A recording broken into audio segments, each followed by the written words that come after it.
Welcome to The Pestle, reviewing and breaking down movies to look for insights into the movie-making process. Hosted by Jammin' on the One. Jammin' on the One. Now, let's dim the lights and start the show. Welcome, everybody, to The Pestle. Today's show is brought to you by In Your Face TV. Get the real talk and the new hit series from Elena Pierce, only on In Your Face TV. Welcome, everyone, to The Pestle. I am Wes. And I'm Todd. And we're filmmakers, actors, writers, all the things. And we like to analyze films and see what they're made of. What makes it tick before it explodes, or what have you. Oh, nicely done. Yes, thank you. So with that in mind, actually, we can just dive right in, man. There's so much to cover, I think. What are we talking about today? Today, we are covering Speed, the old Keanu Reeves, Sandra Bullock film. So if you haven't seen this film, please pause the episode and go watch it. I believe it's streaming on Stars and some other paid-for platforms. But and we are going to ruin a bunch of stuff. So if you haven't seen it, here's your warning. Here's your warning. We'll talk about a ton of things. Definitely have to talk about some of the cinematography in here, the motivated camera movement, dramatic angles, and then, of course, story and writing, heightened storytelling, packing in the action. And we'll also look at Jack and Annie and other such stuff and things and stuff. Man, these names. Is Good it Jan or Jan? Is it Jan? These names. Yeah. Is it Jan? I think it is. Jan, right? Yeah. Yeah. All right. A quick synopsis of the film. A police officer must prevent a bomb exploding aboard a city bus by keeping its speed above 50 miles per hour. It's directed by Jan de Bont. Screenplay by Graham Yost. Cinematography by Andrzej Bartkowiak.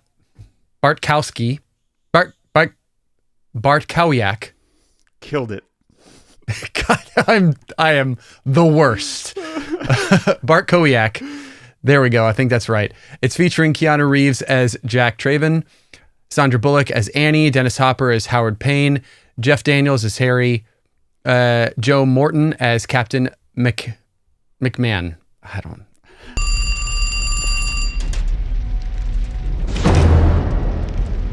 What do you think, Jack? You think if you pick up all the bus drivers' teeth, they'll give you another medal? Jeez. You think I wouldn't have been prepared?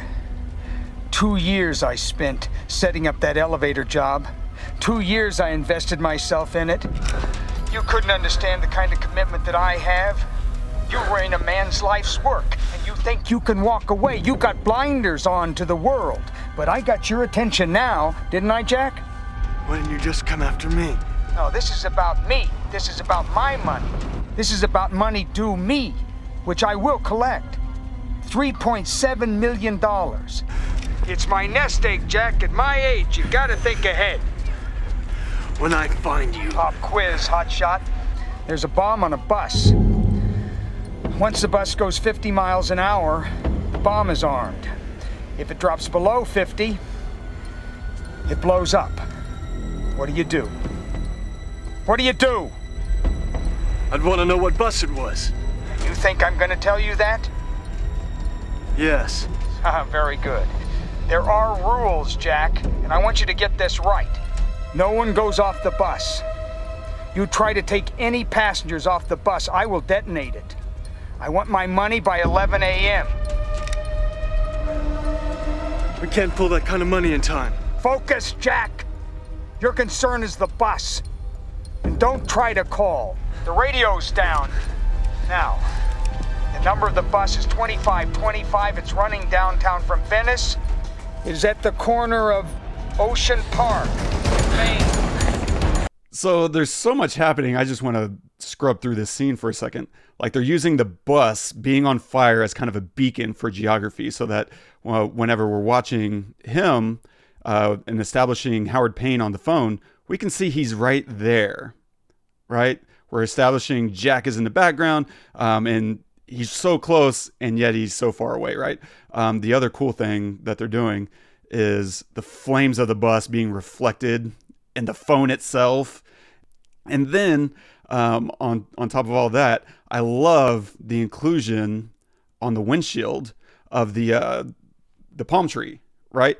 For one, it makes a lot more depth for what would otherwise be a flat shot, by giving us something to reflect on, and then also giving us cover so that we can more clearly see his eyes.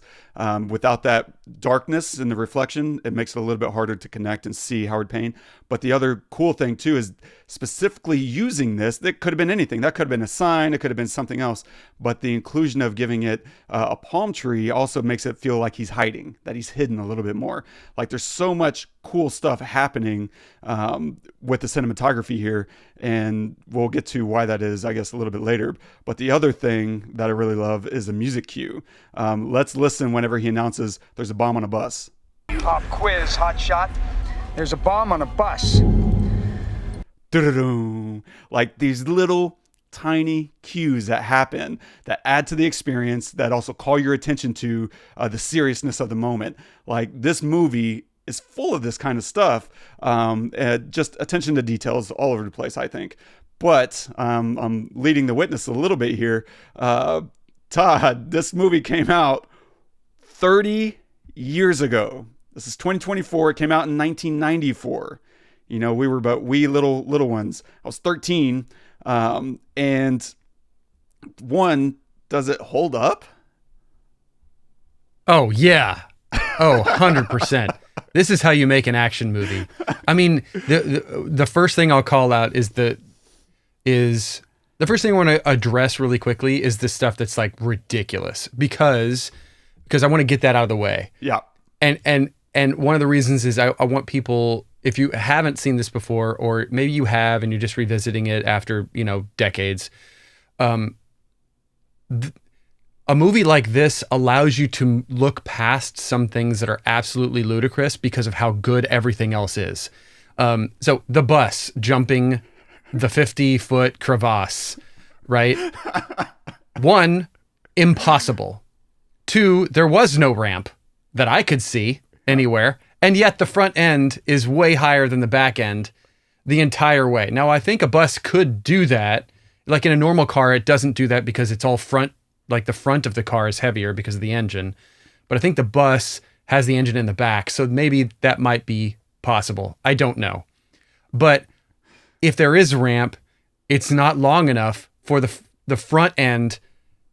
Like the ramp would have to at least be as long as the bus for the front end to stay higher than the back. So if we're just talking physics, no, not possible. That being said, the editing and the shot choices and the angles and the information that you're given quickly when it's absolutely necessary is this is a perfect movie when it comes to that. Yeah. I mean, things like a quick shot of the indicator flicking on and off, right? She's driving, there's kids to the right, and she's got her indicator on because she's going to turn right, but she can't. But we see that the indicator is on. That tells us that even though we know that she wants to follow the cops and they've already turned right, it tells us she's trying to turn right. But in our brains, we're connecting the clicker, the indicator, with her turning right, which connects us to her hitting the kids. And we're like, oh, and we start getting nervous, not because we assume she's going to turn right to follow the cops, but because we see the indicator. And that shot is less than a second long. And and not only is it just like it's not just a static shot. It's like a zoom in, on the indicator, like this is happening right now kind of thing. Or when Annie hits the, why aren't you in school? You should be in school. It's so good. So good. The acting's fantastic. I'll get to that in a second. But when she hits the carriage, the baby carriage, I knew there was no baby in that carriage. And I still was terrified, right? And what's the purpose of that? The purpose of that is to tell, many layered, but the purpose of that also is to tell us she can't stop her. These people will die. Hence, and I mean, I don't think she saw the baby carriage, so she probably would have swerved anyway. But to us, that tells us she can't stop for anything. And then her reaction to hitting it is absolutely flawless. It's perfect. It's exactly what a normal human being, not an actor, would do. Oh, she can't speak. She takes her hands off the wheel. She can't breathe. It's exactly what a normal human being would do. It's perfect. Also, I want to call out, just from the clip you showed, I remember watching this thinking, why does he hold the phone? Why does Payne hold the phone to his left ear with his right hand? And I know it's the whole, he's lost his thumb on his left hand, but he could easily hold it to his right ear.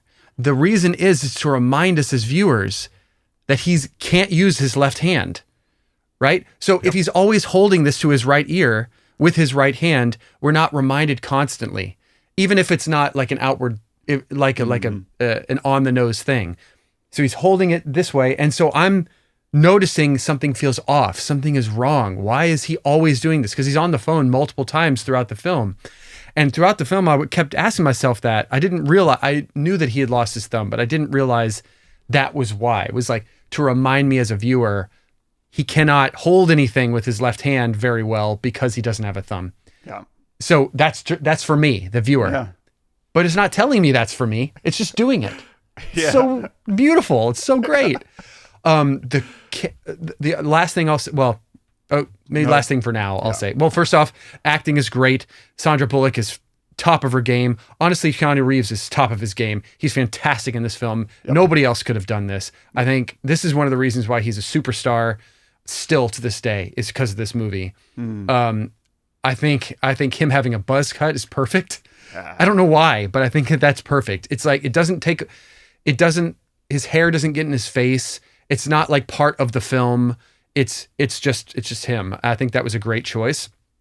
And then, the last thing I'll say too is the cinematography in terms of camera angles. All this under the bus stuff, side stuff with the camera on the side of the bus as the 18-wheeler's trying to get people off or get the wounded bus driver off. There's like this low angle of it coming towards the bus and all these shots of him underneath, the bus itself while it's moving. Unreal. And this is 30 years ago. We haven't had anything close to this good in so long. They're not afraid of these slow roll-ins. Like there's this moment after the woman dies, after she's blown up, she tries to sneak off the bus and he blows the steps, right? And there's this moment where where Jack is dangling off the step and he's frustrated and he looks up and he starts yelling at them. That's a slow push-in that then stops on him.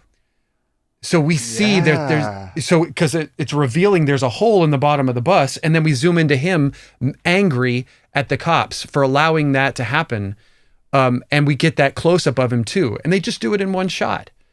It's unbelievable. It's absolutely brilliant. And then even all of the crazy handheld shots, like of the people going crazy in the bus, they find these moments to find one face of the person and go with that person. So while it may be frantic because everybody's moving and the camera's moving a lot, they try to lock in on the face of one individual so that we don't feel like we're getting sick all the time. And they follow that person. That person might not even be the main person in the shot. That person might be behind three other people, but because we're following with one person's face, I don't feel like I'm going to get sick. I feel frantic because everything's moving in the frame besides that person. Everything's moving in the frame and the camera's moving, but it's moving locked off with some individual. And it happens all the time throughout the whole thing. And there's always something else you don't expect in the story. And it opens so perfectly with this. I mean, give me an impossible way to get out of something right at the start of a movie and have them find a magical way to get out of it. Establish how badass Jack is right from the start. And then have it almost be like the movie could be over now. Oh, we've caught him. He's there. The bad guy is there. They're in front of each other. He's got a gun on him. Okay. No, he's got C4 strapped to him. And then it explodes and we think, in 1994, I might have thought, okay, that guy's dead. Now I know he's not, but that's too soon. It's been 15 minutes, but that's probably the best beginning 17 minutes of a film I've maybe ever seen. It's so good. All of it is so good. The stakes, the editing, the storytelling, the lack of motive. We don't know who this guy is. We're learning throughout the film who he is and why he's doing what he's doing. We're not told anything. Yeah, I'm going to stop there and let you talk, but it is so much fun to see, and I could watch it again right now and be just as happy. I'm pretty sure more than once I did exactly that, as a kid, where I finished watching it and I was like, you know what? One more time. It's just... There's a reason they tried to do like 4 more of these, because it was that good. It was that good. It was that groundbreaking. Like, up until this point, I don't know how many other films were able to do what it did. Like, the closest you would probably get is something like Raiders of the Lost Ark, maybe Die Hard, right? Where it's just, it keeps going, where you just can never really catch your breath. And even those films aren't as high octane. Like, this dances dangerously close to B-movie territory with how much is happening constantly. Like, you need everyone at the top of their game to keep it from slipping into like silly and you just start checking out mentally, right? This becomes Sharknado really fast in the wrong hands. But instead, they find ways to keep you in it, in the story, whether that's connecting with, Annie and Jack, or finding something, humorous, or finding something really serious. They strike just this incredible balance to always keep you there, and they toe the line a bunch. Like the bus jump, definitely. And I think there's probably ways they could have wrote around a little bit of that. Like, okay, well, can you set up a ramp? Give me a bump, something to launch. And I think by going too far into trying to make us believe it, we probably would have rejected it. That's a great point. Make it unbelievable so that we can just like look past it and see how badass it is. Yeah. Just lean in, Just lean in. And I mean, I think that's the only thing I would have changed is at the very end of the movie where they're in the train and he's like, we're going to jump the track. And he speeds it up. And I'm like, I don't know if that's the right, that's never made sense. It still doesn't make sense to me. Like, if you have some control over the speed, slow it down. You're underground. What else is there to jump to? And so yeah. I don't know. That one's always kind of been my only like thing that prevents this from being the perfect movie, because I think you could get the same exact effect by having it just rage out of control.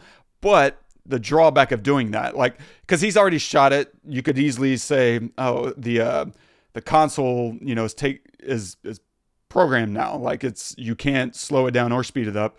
We're just now speeding up, and we're going to have to hold on and hope.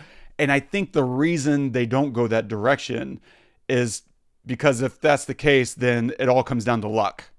And you don't really want to put your characters into a scenario where luck is the determining factor. Instead, you want to put them into a scenario where he has control and we're taking control and making a decision, and let's see if my decision pays off. That's the only way I can see them saying this is the best decision, to have your characters making a choice instead of crossing their fingers.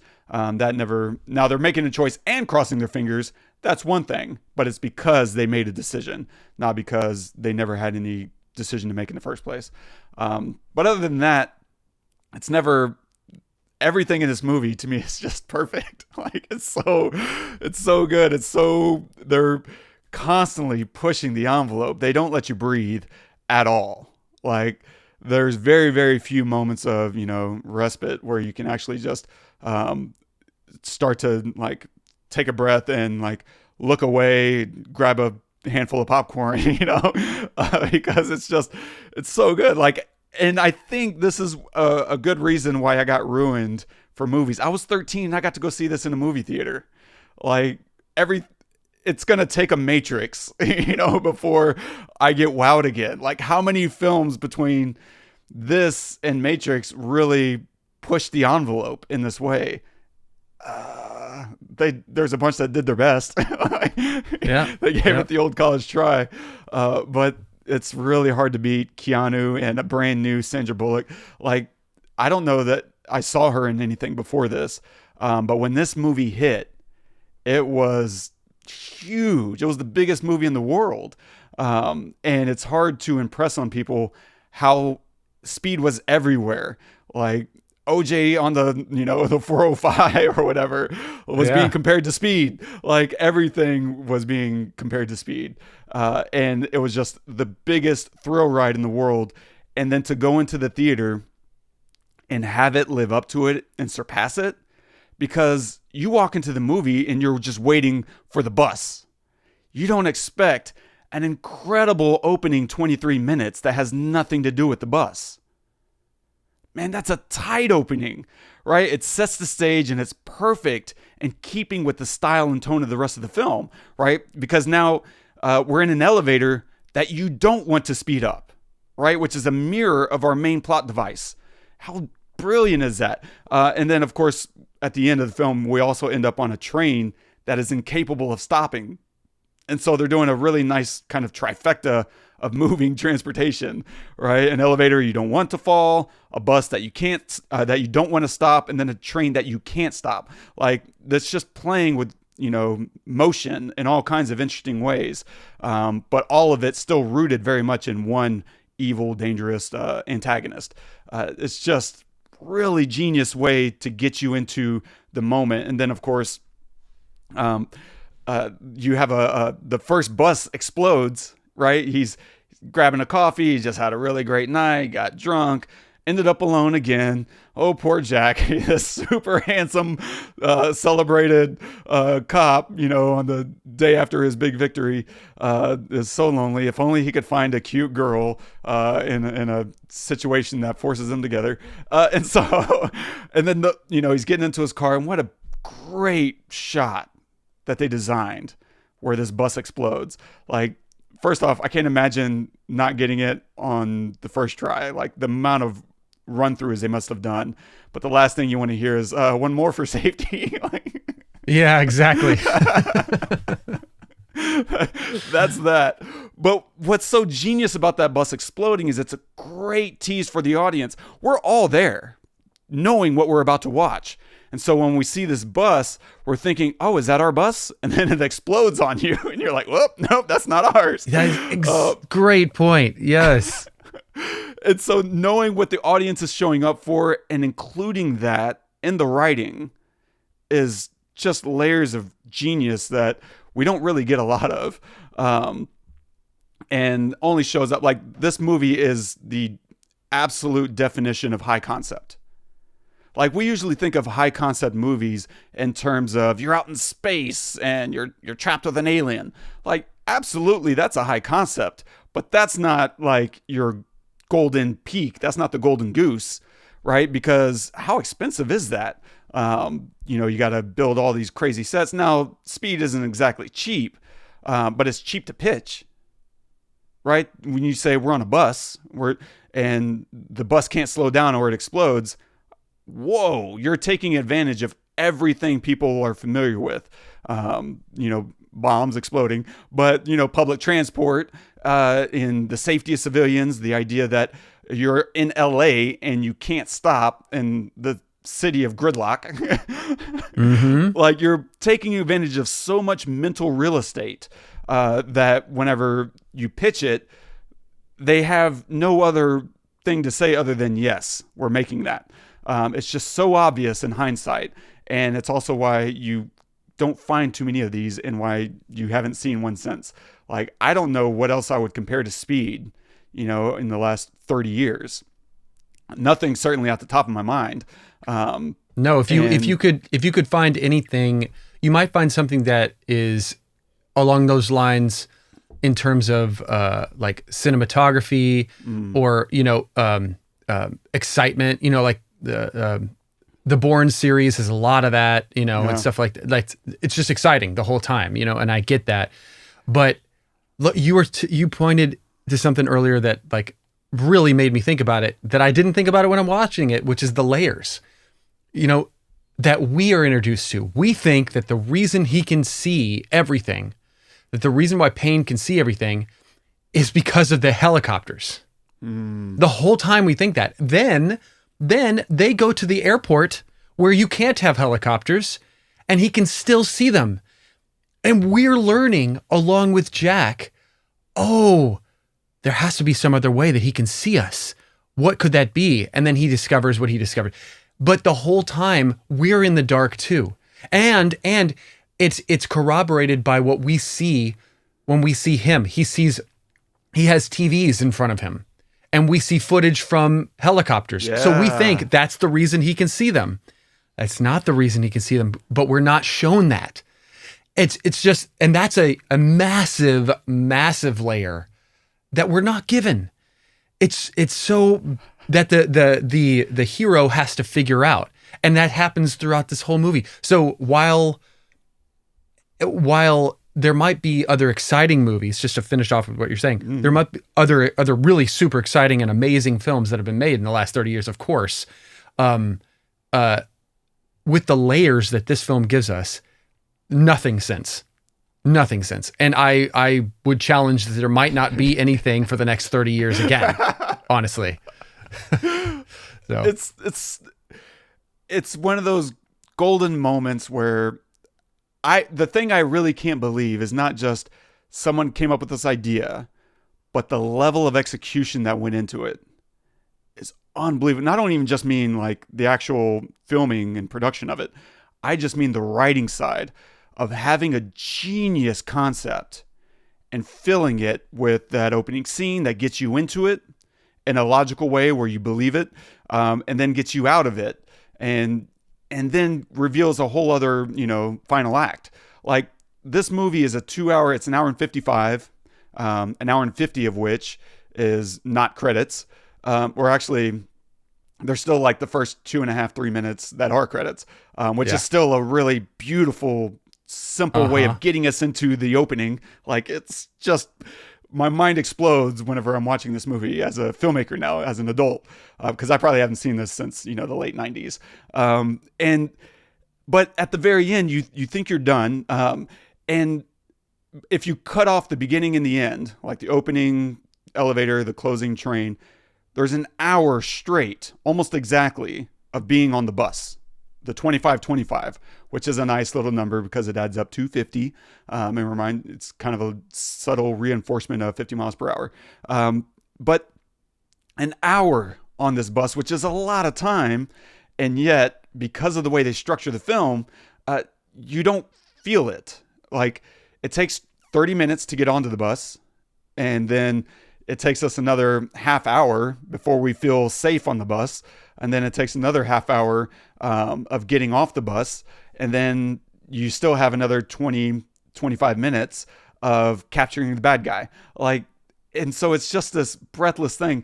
And I completely forgot where I was going a minute ago, but it's just so, the execution, like the writing is just so sharp, because as a writer, I'm thinking, if I come up with this genius idea, you got to wrap it up in terms of delivering it to the audience with the full experience.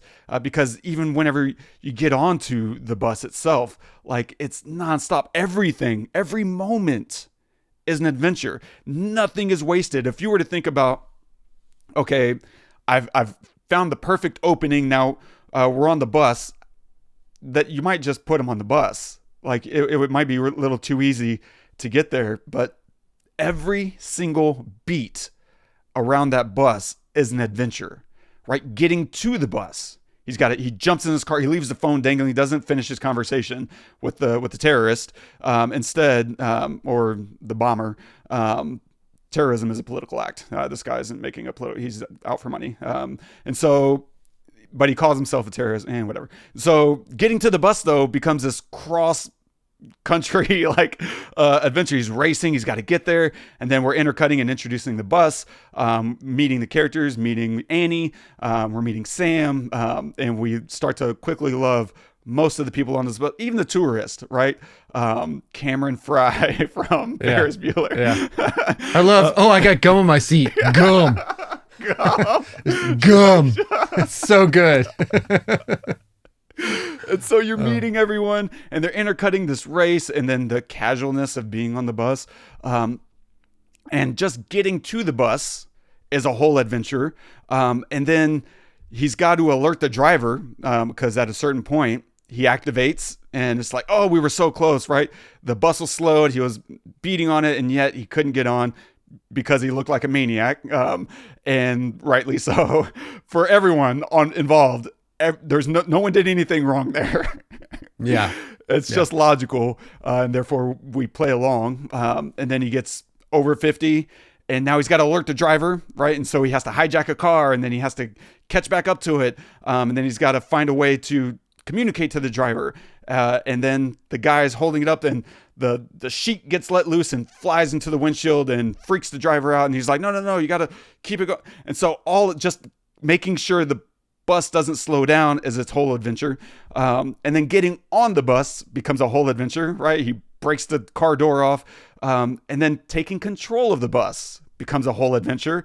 A guy there is thinking that he's the one, which gets the driver shot. And now losing the driver becomes a whole adventure. And introducing Annie, putting her in a position to drive the bus. Because again, as audiences, we show up, we know that she's the driver. And yet we have a driver. Like, what happened? Oh, that guy got shot. And so every single moment that they solve a problem, a new one pops up, right? And okay, now everything's settled. We have our driver. Crap, there's a traffic jam, and now we need to swerve. Stay on or get off. Stay on or get off. Yeah. And which is every man and woman in a car ever, and just getting off is a whole freaking adventure, right? We're just scraping and slamming into cars and watching the speed dial, hoping that it doesn't fall, and then, like you pointed out, the whole section with the kids, and finding a smooth stretch of road in LA is impossible.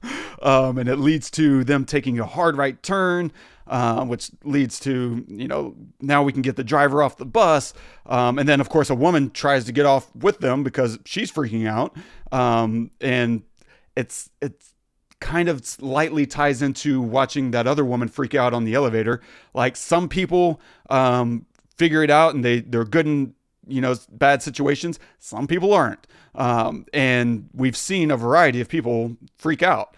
Men, women, like everyone's just kind of barely holding on to their wits. And if you get enough people in the wrong elevator or the wrong bus, at least one of them is going to have a flip out. And so this woman flips out and gets herself dead, which leads to, Annie having a meltdown, and then Jack having to console her. Like, everything just is little chain reactions, but even some things, a lot of things actually aren't really chain reactions, but they're still so natural and endemic to the environment, that you don't have to suspend disbelief. You're just wondering what the heck is next on the road, because that's what roads do. They bring other things in front of you. And even something as simple as having a conversation, right? They get into the airport, and now Jack is wanting to get off the bus and talk with his captain. They could have pulled over, stopped the SUV to have a conversation. And instead, Jack is hanging on outside the window, calmly talking through the window while driving. No reason they need that to happen, but you know what? It's damn cool. And this movie is all about the rule of cool. Do not stop. Do not stop. That's the rule of this whole film. If you start in motion, if the person starts in motion, they cannot stop.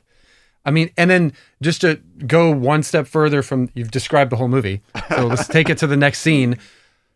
Where he lays down on the thing to go under the bus. That is Keanu at the beginning of that. How do they shoot that? That's him. Like, you can see his face. This is 1994. They're not doing face replacement.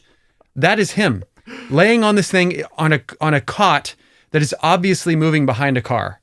Now, granted, I guarantee the bus is not behind them at this point, and they're probably going 15, 20 miles an hour, but it's really super low to the ground, so it looks much faster. But still, like, that is dangerous. And then how do they get these shots of through the bus window, through the front of the bus window, when he looks up at her and then he looks down at his feet and it keeps going underneath the bus on the cot. How do they get these shots? I want to know. I have no idea. All the scenes of him under the bus. I assumed there was a safety rig hovering over with some lines attached to him. Yeah. So that if anything spun out, he doesn't drop an inch. I mean, yeah, they've got to do something like that. And but then just a wire replacement in post. Yeah. But it's immaculate. It's immaculate. Whatever they did. So believable. I mean, I almost have not seen a stunt that believable in a long time. I mean, because they even get shots from the side of the bus, underneath the bus, of it coming towards you. You know, granted, you can't see his face, so it's probably a stunt double there. But like, I don't know. It's just absolutely wild. And the things that happen while he's underneath are perfect. He's disarming the bomb, and then they discover that it's who it is, that it's Payne. Harry discovers, I love that his name is Harry, by the way. It's absolutely flawless. I want to go somewhere where we know somebody who can plug us into the social pipeline. Exactly. That Jeff Daniels is Harry. It's perfect. But then, okay, so they discover who he is. They're like, okay, we're on it. We found who it is. Get out of there. At that moment, what happens? We circle around to something that happened when they first got to the airport, which is they pop their tires going over the railing thing, and that the debris, they roll over that debris. What is it? 10 minutes later, and that causes him to lose control underneath the bus, which, by the way, is also scary as hell because it looks real as hell. I mean, that thing is wobbly. Yeah. You know, underneath the bus, he's obviously moving. There's obviously a wheel right next to him. A stunt man did that in some capacity. Yeah, sure, he was rigged. Yeah. I get it. Yeah. But that's terrifying. But it's just a perfect little thing to happen 10, 15 minutes later. Like, oh yeah, I remember when that happened, you know, and now it's coming back to bite them in the butt. You know, it's just... No, it's great writing. I mean... completely agree. All the stunts, like, I wonder how many injuries there were. Like, some of these stunts are just so crazy. I mean, that's clearly Keanu and Sandra at the end after they take the little hatch as part of their escape. Like, that's insane. But yeah, every solution, the writing side, every solution begets new problems, right? You just pointed out, like, oh, an airport, genius. We have infinite clear runway, but we blow a tire getting in. And it's so good because they run down the fence to avoid hitting that.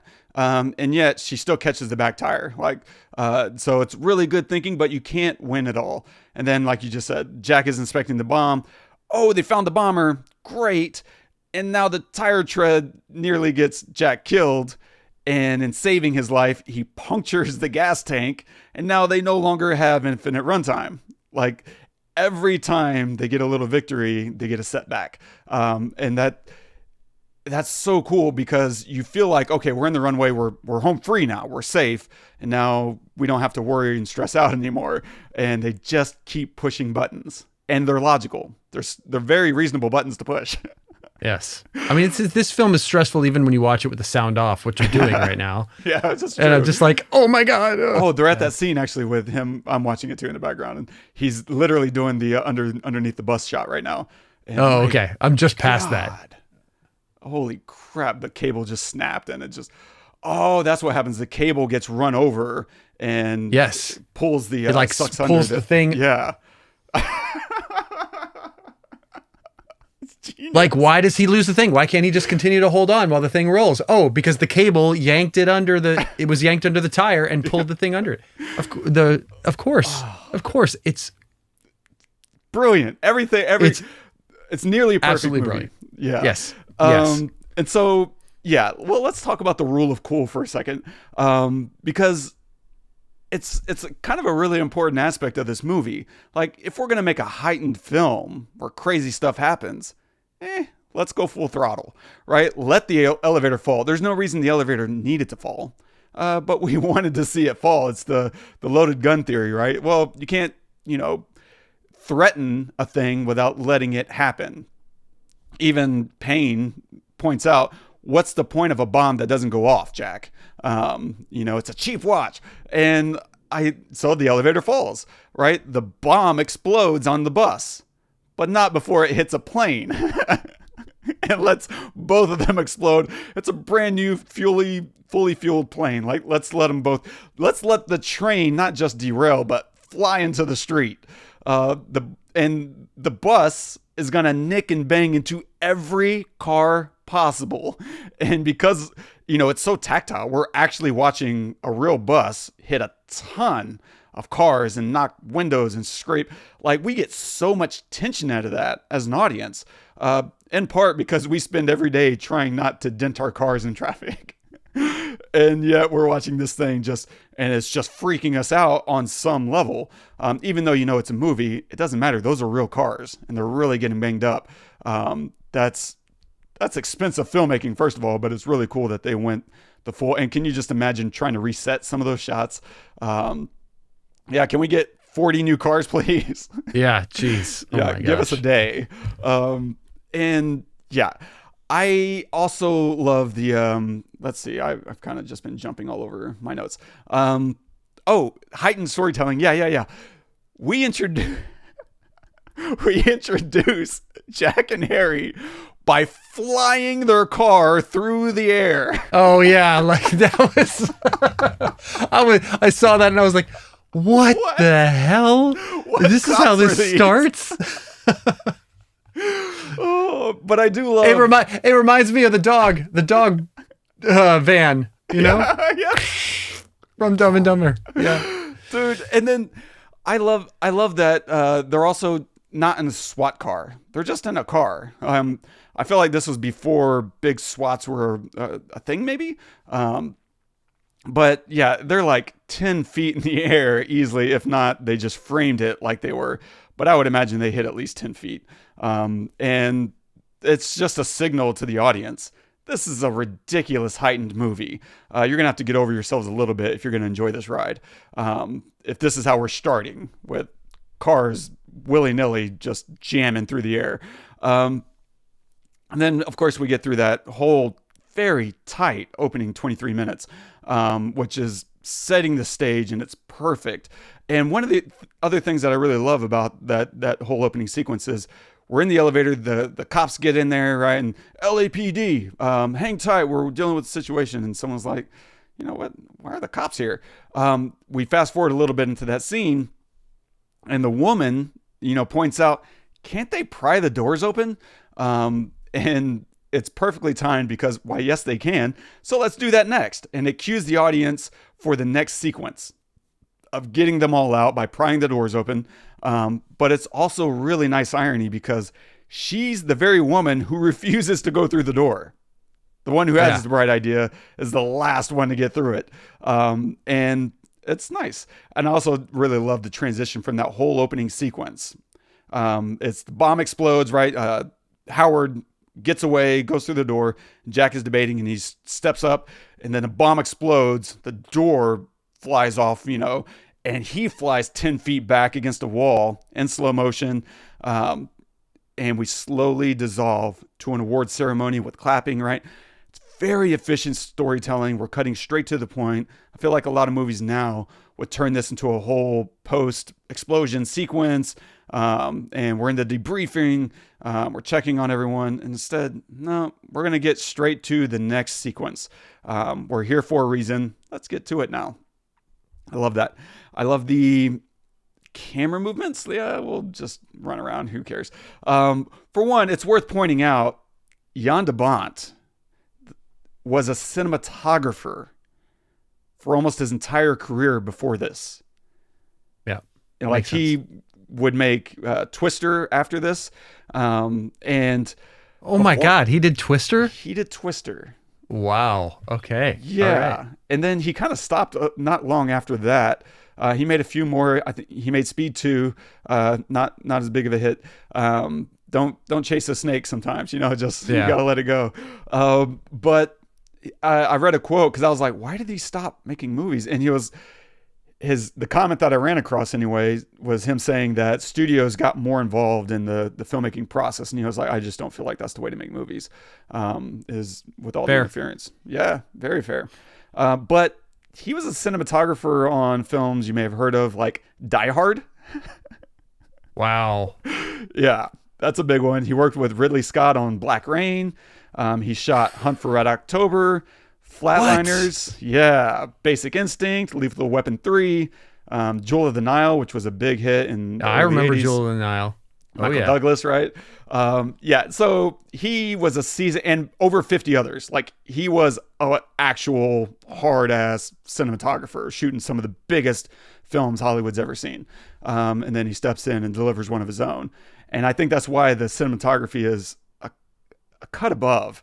It's hard to think of what I would compare this to. It's just so tightly shot and edited. He knows exactly what he wants. And I love the camera movement in this. It's very loose, but it's all motivated. And I love it. It's all about moving with the subject. And whenever you're constantly moving like that, it cuts beautifully with new angles that are also in motion. Because it's all about capturing the motion, and it's less about establishing geography. It's more about keeping up with whoever's moving. And this being a film all about movement, as you put it really nicely, I didn't even think about it, but once you're in motion, you stay in motion. And I think that is one of his probably credos while making this thing.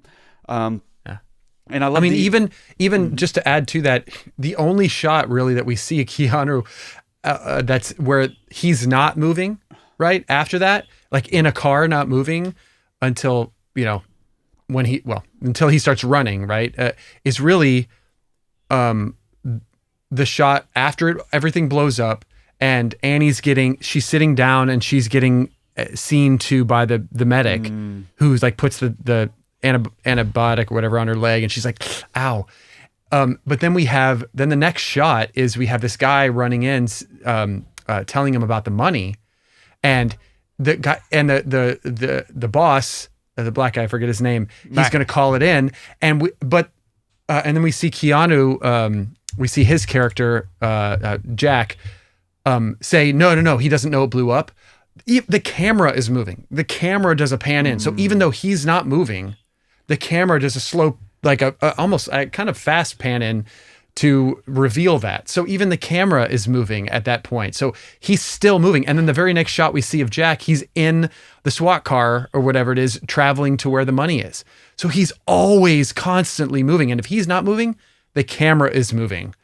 It just like always. There's never almost never a static shot of him unless like the shot where they get off the bus. He and Annie get off the bus, and the thing is about to explode, or after it explodes, we have that still shot of them talking to each other, right then, and that's it.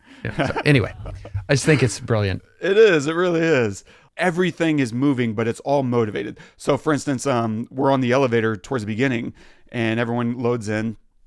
We cut to the exterior around the elevator, seeing all the wired up explosives. But then we cut back to the elevator, and we see a woman look to her right, and we move with her look in order to see what she sees. And so, like, there's subtle ways that you can move the camera. It doesn't necessarily mean the subject within the frame has to be moving themselves, but you can cue the camera based on what those people do. And so the normal way a lot of productions will work is someone looks at something, you'll just cut to a new angle to see what they see. But the other way to handle that is to just keep panning or tilting in order to see what they're looking at. And that can be a much more satisfying experience for the audience for a lot of reasons, one of which is it more closely connects the geography of the scene.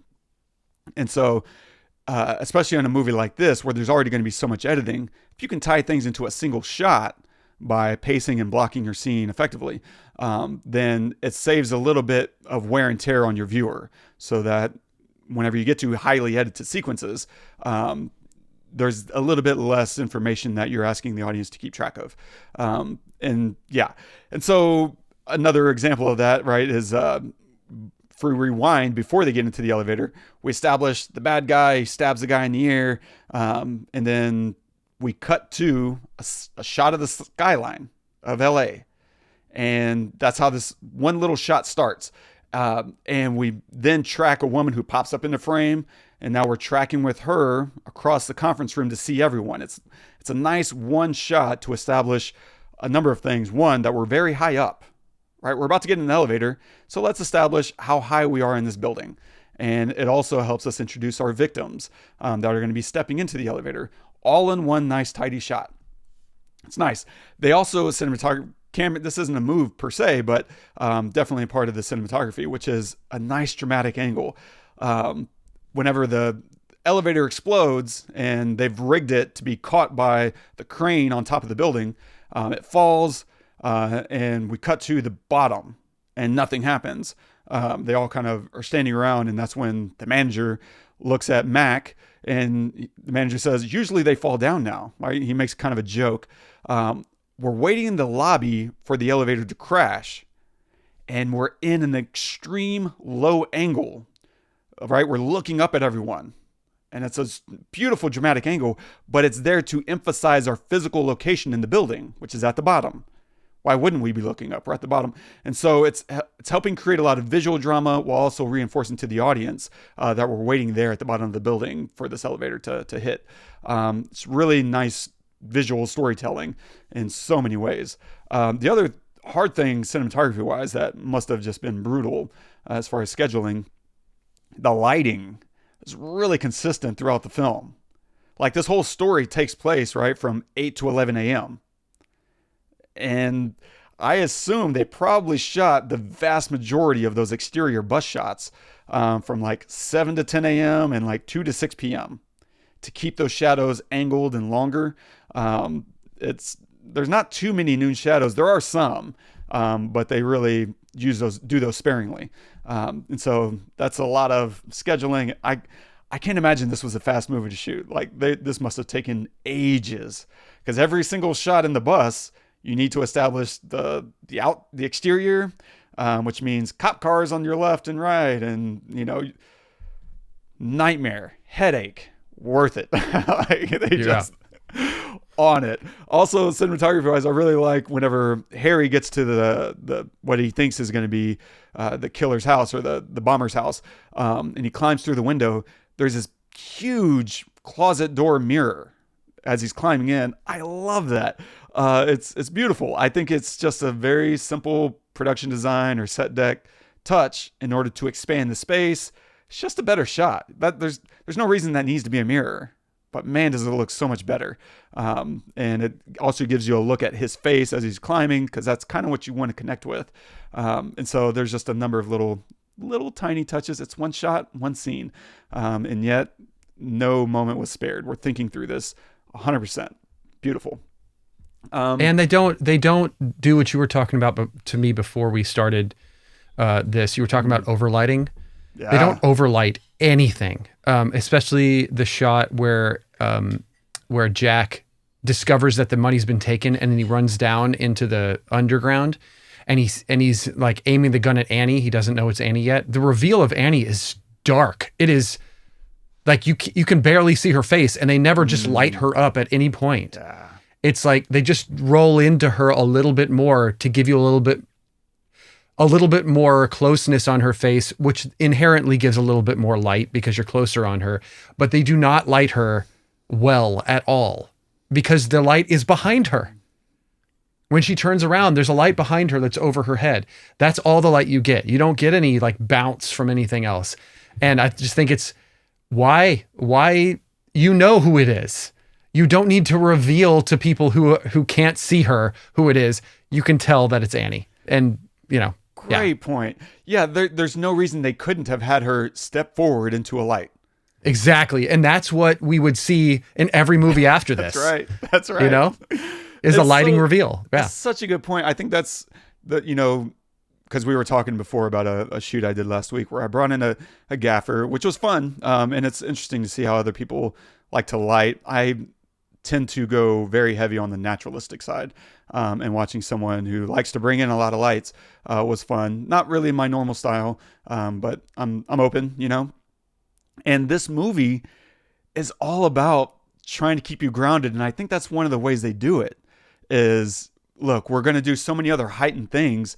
Let's try to keep the lighting as unintrusive as possible. Like, we'll do it and we'll give you some really nice shots, but we're not going to make you feel like you're on a Hollywood set all the time. Instead, it's going to look beautiful, but it's going to look as natural as we can make it. Like, I think one of the most lit shots we saw was towards the beginning when Jack is getting coffee right before that first bus explodes. You got to light it really, really bright so that, you know, the exterior is within the same dynamic range as the interior. And it looks great. I'm going to be honest. There's so much more contrast. And I was thinking about that in terms of, why does this look to me so much better than so much of what's coming out these days? We've gotten way over the board with soft lighting, like everything's soft, and I'm sick of it. I'm just so sick of it. And here, there's times when you lose detail. There's times when there's a little tiny bit of detail in there. Like, if you look at that coffee scene and look at Jack's hair, like, he's got dark brown hair, but it's not jet black, and yet it's barely at the edge of exposed. Like, you can just make out a little detail in his hair in the low lights. But that's okay. We're making something very dramatic. So let's push the contrast as much and as far as we can. And if sometimes we lose a little detail, those are the breaks. And I wish films would do a little bit more of this, a little bit less of, you know, triple diffused lighting, soft wrap around the face or whatever. Anyway, my last little notes, I'm probably skipping some things, but I don't care. The Jack and Annie, my God, they have such a great story, but how do you build a romance in a nonstop action film? As we covered, they don't waste a lot of moments here, like almost any at all. There's very, very few moments where you're just kind of hanging out, and where you're not hitting something or about to hit something or recovering from having hit something. Like, everything is just constantly happening. So how do you build a connection, a spark between, you know, two very attractive people? Well, it's the little moments. They give you so many tiny little moments to build out their relationship. And I love it. I love that when he meets her, it's actually her standing up to him, right? He gets on the bus and she stands up and she's like, "What is going on? You're freaking everyone out here." And he's like, "Ma'am, sit down." "I will not. You need to give us some answers," right? Like, she's really a physical and engaged character. Like, she's not some, you know, meek woman just there to barely get by and to back down. Like, I love that because he's a really strong character too. He's taking over every situation that he's given. That's how we meet him, right? He gets an order from Mac, right, his captain, to stand by when he's at the elevator. He's like, "Nah, we're not doing that. Not on my watch." And it's thanks to his action where death gets avoided. And so it's nice for him to go up against someone who has that same mentality. In fact, that's why she's on the bus in the first place. It's because she refuses to play by the rules. She was speeding. She got her license revoked. And because she doesn't want to go to jail, she's like, "Okay, I will finally play by the rules and just start taking the bus until I get my license back." Great. And I also love the nice dramatic irony of watching her get onto the bus in the first place. There's something really satisfying as an audience member watching someone beg to get on a bus that we know is trying to kill them. It's rigged to explode. And that's just a really fun experience for the audience. Like, "Oh no, you don't understand," right? That's just fun storytelling. And so he meets her, she doesn't back down. And then all these other little moments, right? Him helping her steer in a hard right turn. Anyone, right, would need help with that. But it gives us an opportunity to put them in a 2-shot. So now we see them framed together, touching, connecting, working towards the same goal. That's nice. And we see him consoling her after she melts down, right? She has a really beautiful little moment when she is revealing, "I thought we were going to die." So good. And he gets to tell her, "Hey, you're not the bad guy, blah, blah, blah." It's a really nice. And then she reciprocates. He melts down after losing Harry. She's like, no. You got to stay with us. We need you. We need you. And you know what I saw for the very first time watching this? I can't believe I've seen this probably 20 to 30 times growing up. I swear I never saw this before, which is after that moment when she's trying to console him, they cut to a wide shot on the other end of the bus. And he's looking and trying to figure out, what do I do next? And he's giving up. He's like, we're going to die. Like, that's a rough moment. That's the darkest moment in the entire film, when your hero, who's been so persistent throughout this whole thing, is finally giving up. He's like, this guy has all the cards. We're going to die. And in that wide shot, the thing that I've never seen before, she's holding his hand. Like, it's in the bottom of the frame. You can barely see it. And it's just never caught my attention before. And I just, for the first time, looked down because there's not a lot of contrast in that little moment. And you can see her literally holding his hand and trying to bring him back to reality. It's such a beautiful so many little details like that are happening throughout the film. Some of them you see more clearly than others, because you also see her touching his hand. And same thing whenever Sam is getting off the bus, she gives him a little rub. Like, you can see little character building traits, which is so cool, because at the beginning of the film, the last thing she wanted to do was connect with people, or at least with new people, right? You see the guy sit behind her, gum, and she's like, not tourists, please, not today. And so to see her have a little bit of an arc of going from someone who's not looking to connect to someone who is, really cool. And so they give us little conversations as well. What's this guy's deal? And he's like, he's after money. And she's like, I don't buy that. Right? She pushes back. Like, they're giving her so many little character moments. And it's nice because she's thinking like he thinks in 3 dimensions. And she speaks up for herself. And also one of the few people that calls Gigantor by his name, Ortiz. And then he also does it after learning his name. He calls him Gigantor at the beginning. And then other characters keep calling him Gigantor. And it's a cool name. And it gives that guy a little bit more dimension. They do a great job of building out so many characters with so many little moments. And then, of course, inspecting the bomb and getting him back on the bus. Like, there's also, even when they're apart, connection. They're giving her a moment to care about him. Like, oh, what is he doing? He's going to get him. And now we're thinking about him in relationship to her, because she's in control of his fate right now. And so there's all these little fine-tuned ways that they keep them building all the way up through the very end, right?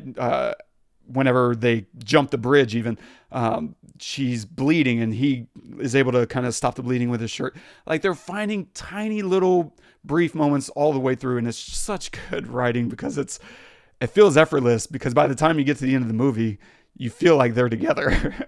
Yeah. And instead of like, we just met, like, what are you doing? And so many movies try to get that, where you go with it because you like the actors and they're hot, but maybe they didn't really earn those beats. And here they absolutely earn all the beats. Yeah, I don't know. That's the big ones. I think I kept finding so many little things that they were doing. I think this is worth studying if you want to write an action film or shoot an action film, like thinking about coverage. It's just, it's. I mean, honestly, to me, it doesn't need to be an action film. Like any movie, you just take the action, you take the movement out of it maybe, but you make the movement something else, because how boring is a movie where stuff just happens? Stuff needs to be motivated by something, whether you know it or not, right? And so, like, for example, popping the tires is motivated because we come back and see it later. The fact that he holds the phone on the other ear is motivated because he's missing a thumb on the other hand, and we need to see that. Like, everything happens because it needs to happen to come back and circle around. And I think that just makes an interesting movie, and it's that is multi-layered, whether you know it as a viewer or not. You feel it, like, oh yeah, if you do what we do, where you watch a movie and you like pick it apart, you spot those things, but you don't really spot them if you're just watching the film. And that's the point, right? Absolutely. The other cool thing that they're doing is what films don't want to do today, which is they wrote this to be a one-hit action film. And that's it. And so they got to kill the bad guy. They got to kill Harry, right? And raise the stakes. It's not very exciting if you just kill bystanders who have no meaning to your main characters. Like letting people die so that, you know, the story feels much more emotionally vulnerable is so much better than saying, well, let's not kill anyone because we want to make a sequel.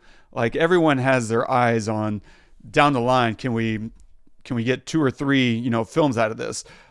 Instead of saying, let's just tell one great story and not worry about anything. Let's burn it all to the ground. That makes sense for the story. And they just didn't care. They're like, you know what? Here we go. We're killing off as many characters as we can get away with without violating the audience. This is the kind of writing that we need now. Yeah. It's just, from a writing perspective, absolutely flawless. Probably one of my top 10 of all time in terms of writing and execution of writing, right? It's like, it's one thing to write it. It's another thing to execute it in a way that is totally believable. I'm blown away, but not surprised that he was a cinematographer.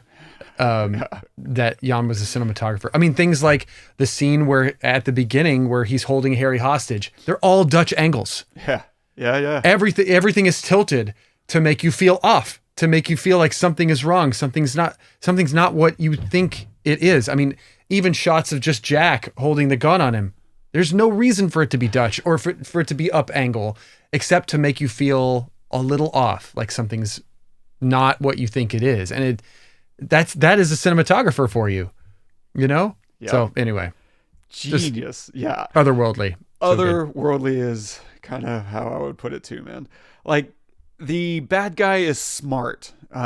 Normally the way you write is smart bad guys and smarter good guys. And I'm not sure if that's exactly what happened here. Like Howard Payne is really smart, but I'm not sure our heroes are even smarter.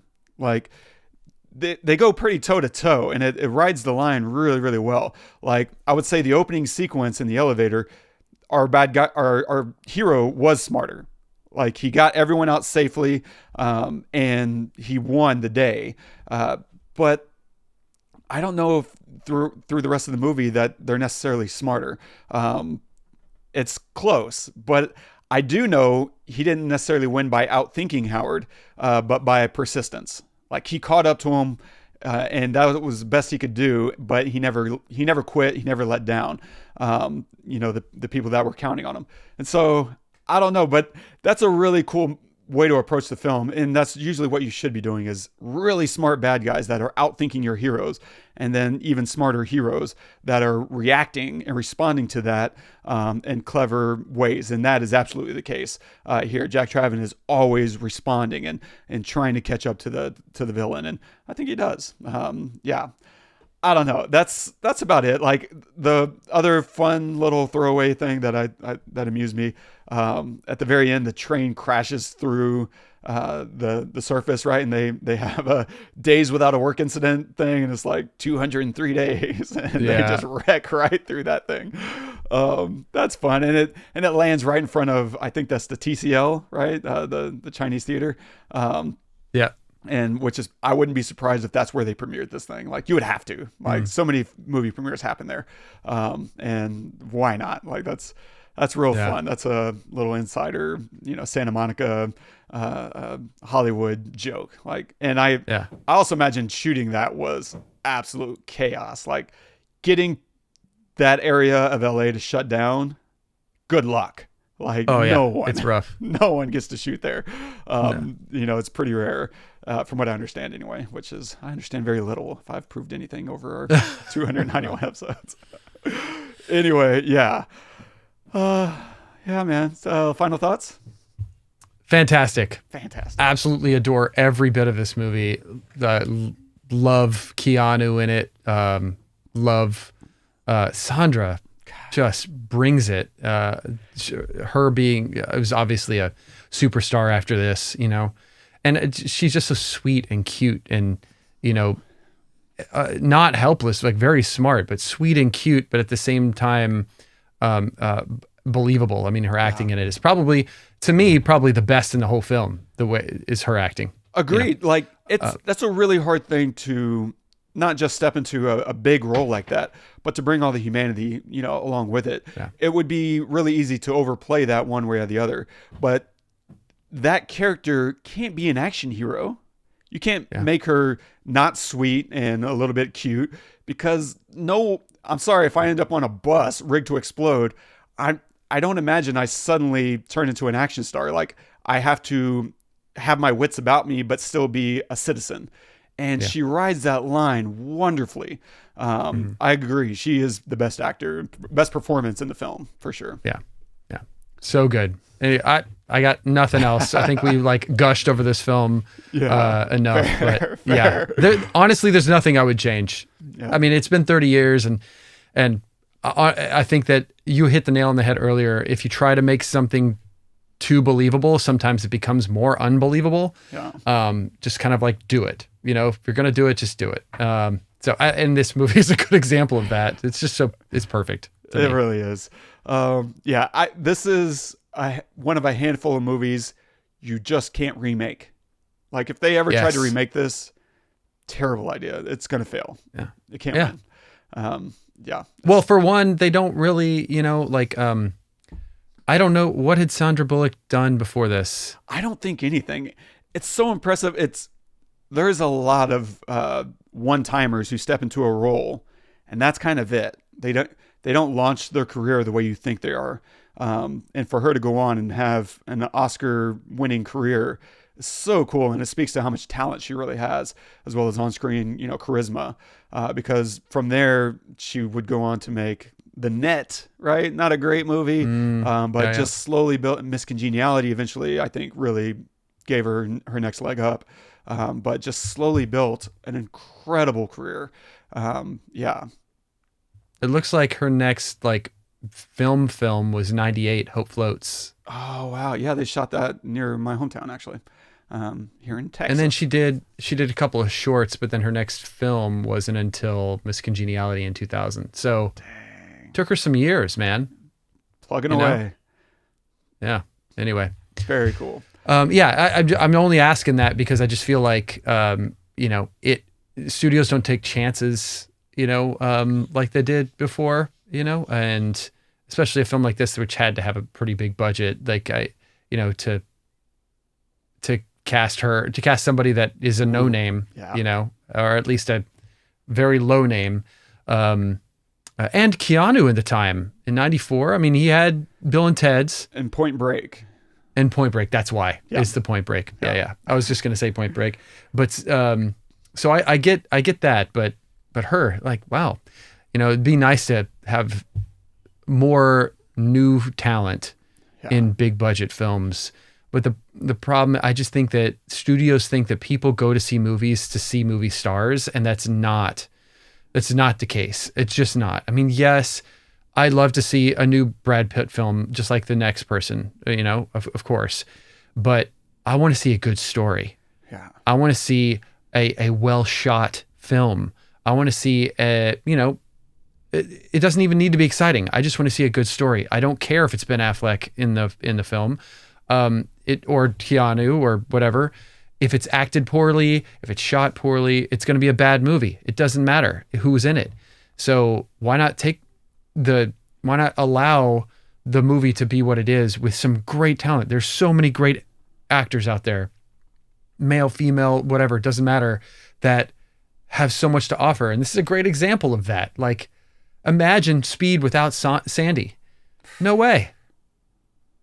I mean, who in 1994 could have played a role like this, And maybe that's why she's in it, because they couldn't find anybody. I don't know. Or maybe the director was like, no, I want to take a chance. I want her in it. I just see something in her. But in order to do that, the studios have to say, yes, let's do that. And maybe that's why Jan isn't making films anymore. Yeah. Because the studio is like, no, we need to have Meryl Streep in it. No, you don't. You really don't. It's not about that, So, but whatever. Completely agree. I mean, we can see that reflected in all kinds of projects, whether it's animation, casting A-list actors to do an animation, and they're not bringing anything to that character. Like, why? Use a really talented voice actor. Bring the character to life, you know? Last week's episode be a good example. Yeah, of that. a great if you want to go, yeah. you want to go and listen to last week's episode. I'm not going to even say what it is. Anyway, I completely agree, man. More risks will net you a little bit more return, even if it's hard. Like, I don't know. Yeah. Anyway, so what are you going to recommend this week? This week, I'm going to recommend, I think they're starting to, another Keanu Reeves film. I think I saw it. I sent you guys. They're starting to mock up a new script if they don't have it already. Constantine. Which I just loved this film. And it's been a minute since I've seen it, but I absolutely loved it. It's got Rachel Weisz, whatever, and Tilda Swinton in it, and obviously Keanu Reeves.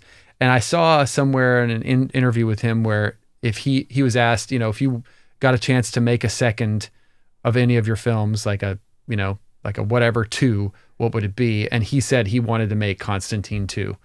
That was like what he wanted to make. And that was like a couple of years ago. So it's pretty exciting that they're actually going to do that. Because I think it is from what I remember, a film that could have a second and it could be really good if it's done right. I don't trust them. And I think they might shite the bed, but who knows? But the original is fantastic. And I remember loving it. So Constantine. Nice. Well done. I'm going to recommend a new film that just came out on Netflix, actually. As I was talking trash. And it's called Rebel Ridge. It's a film by Jeremy Saulnier. This is a guy who made Blue Ruin way back for like no money, and then made like a string of other really great thrillers like The Green Room, Green Room. And what's so, I think, fitting about this movie, so imagine if instead of Jack Traven being on this side, imagine he's the hero and the rest of the force are the bad guys. And so what's interesting about Rebel Ridge, it's a guy going against a police department who have partaken in this, really like satisfies my little libertarian heart, because it's all about civil asset forfeiture. Like cops using a traffic stop and searching your vehicle, finding money or something in your vehicle, they get to seize it and then appropriate it and just use it, and you never get it back. Like this has been reported a number of times. Like, oh, I lost $10,000 in cash because the cop seized it, and all of these little legal loopholes. And so this takes that very concept and is like, let's play it to the hilt. And so it's kind of a nonstop thrill ride and fascinating. Nice. Like I enjoyed it. And so it's a Netflix movie on the other hand. So, temporary, you're not getting Speed. But it's something really fun. And so, Cool. Check that out. Rebel Ridge. And stay tuned for next week. We're going to take a look at this little movie made by some filmmaker called Francis Ford Coppola. It's called Megalopolis, I think. And so stay tuned for that. We'll see what he's been cooking up for a long time, apparently. And if you're enjoying the show, don't forget, subscribe, drop us a review, leave us a note saying what you would like us to talk about, the kind of things you find interesting.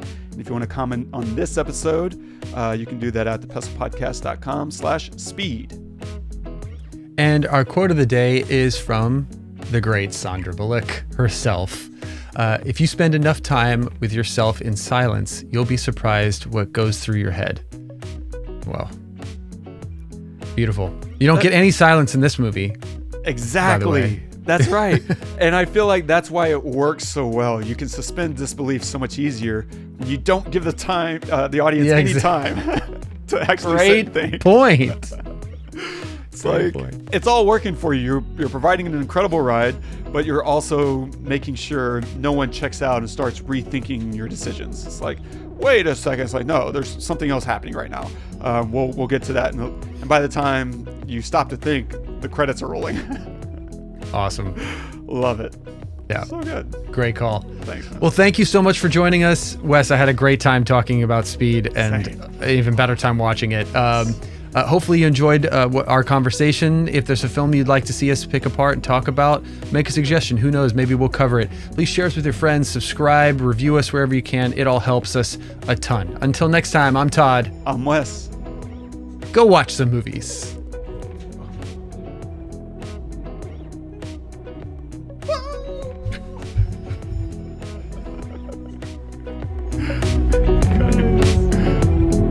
Cutting. Yeah, we actually.